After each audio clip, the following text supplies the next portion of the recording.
today marks 50 years since one of the darkest days in Olympic history. On September 5th, 1972, Palestinian terrorists attacked the Israeli Olympic team at the Summer Germany Games in Germany. Jerusalem correspondent Daniel Cohen is live at the Olympic Training Center in Tel Aviv with how one legendary American Olympian is remembering the massacre. Yeah. Good morning, Daniel. And good morning, Allison. Good morning, everyone. In 1972, Jewish swimming star Mark Spitz gave one of the greatest performances in American Olympic history. He won 7 gold medals and broke 7 world records in Munich before being thrust into the unfolding tragedy of the Israel hostage crisis.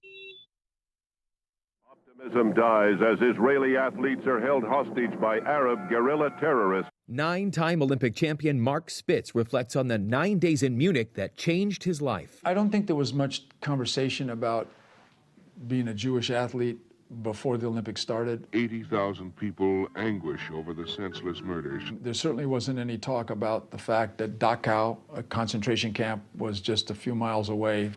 Some of his strongest memories aren't just his accomplishments in the swimming pool. For the first time since the Nazis, Germany is hosting the Olympics. In the middle of the night, hooded Arabs, terrorists of Black September, raid the dormitory housing the Israeli athletes. It was the start of a bloody 24-hour standoff, which began with a struggle between the gunmen and unarmed Israeli Olympians. The attackers demanded the release of more than 200 Palestinians held in Israeli prisons and a plane to the Middle East. During the attack, it was feared Spitz could be a target. We were put in a Mercedes, I remember, in the back seat, and there was like this army blanket, and they told me to crouch down in the back seat and then put this blanket over me. And then we drove, and then they told me after about 5 minutes, okay, fine, sit up. And we were driven to the airport. For the Israeli athletes, one rescue attempt was called off when police realized it was being broadcast on live TV. German authorities agreed to take the attackers and a number of hostages to the airport, where a further rescue attempt failed. By helicopter, the captive Israeli athletes are taken to Munich Airport, where one of the fanatic guerrillas destroys the craft. In an airport shootout, all 9 hostages, 5 Arabs, and a policeman are killed. For Spitz, a historical sporting achievement and the darkest chapter in the Olympic story.